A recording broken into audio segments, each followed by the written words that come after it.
Warlocks are bad, so why were they released as a class?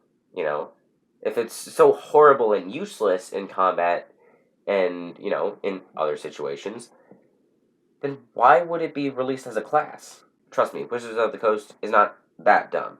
Sure, they made mistakes, but not as bad as the Warlock. The problem is us. Welcome to Intelligence 14 Wisdom 2. And the Warlock is one of those classes that we all agree, well, flavor is very interesting.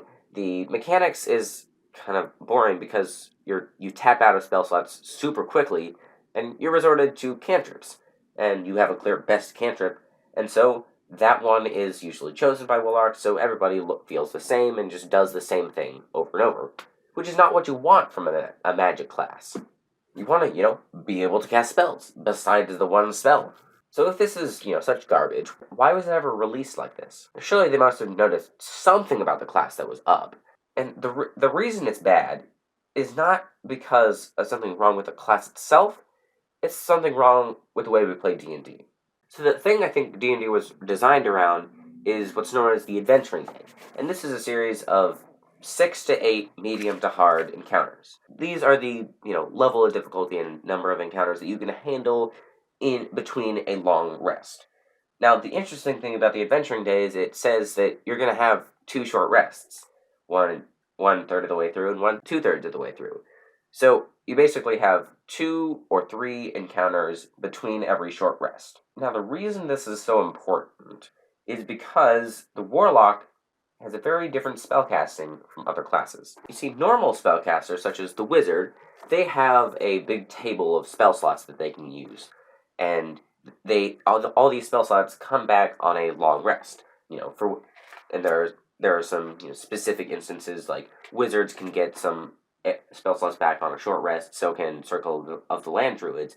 But the normal spellcasting class is centered around a long rest. But the Warlock spell slots, their pact magic, is very different. Like the basic idea with it's a few high-level spell slots, which seems, very powerful. Oh, you can cast these so powerful spells. But the problem is, so can wizards, sorcerers, and clerics. And they can cast a bunch of lower level spells. Take it at 5th level. A warlock has 2 third-level spell slots. And so can wizards. They can also cast 2 third-level spells. But they can also cast 3 second level and 4 first level. So at 5th level, warlocks have a lot fewer spell slots than wizards.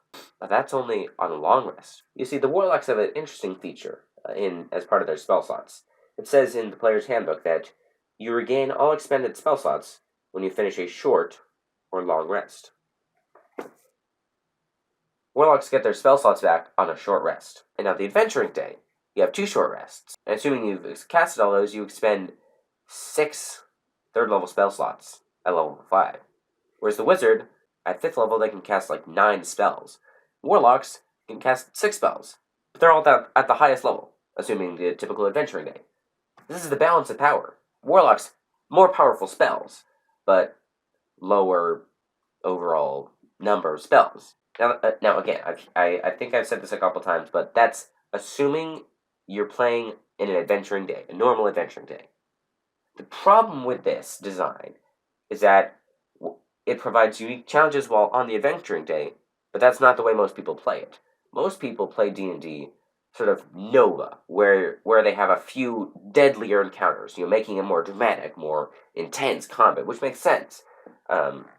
D&D has moved more towards heroic fantasy as opposed to sort of slower fantasy, chipping away at resources and slowly traversing through dungeons. It's about fast-paced.